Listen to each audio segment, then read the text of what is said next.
تيوس. مين اللي تيوس يا عمتي؟ والله التيس ابني يلي دخلت هذه العيلة. ما حدا. أهلا وسهلا. أنا أصلا يا عمتي مش جاي أتقاتل معكم، أنا جاي جبتلكم خبر كثير حلو. هو أنت يجي منك الأخبار الحلوة؟ هاتي احكيلي شو هذا الخبر؟ أنا حامل يا حماتي.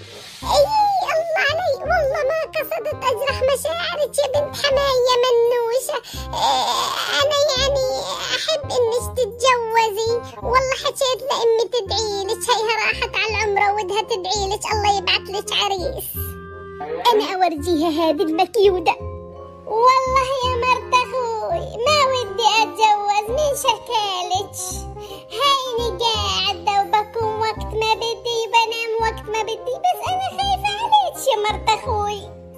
يعني انتي كل 9 شهور بتطزيلك ولد، بعدين ما بتقدري تحطي راسك وما بتقدري تديري بالك أخوي، بعدين أخوي يطلع لبرا ويصير وده يتجوز وانا أيده، لأني ما ودي يرجع عندي وانا أقعد أدير بالي عليه، أنا ودي أظل معززة مكرمة. خليني أدور عروس لأخوي على البدري، بلاش يرجع عندي أخدمه.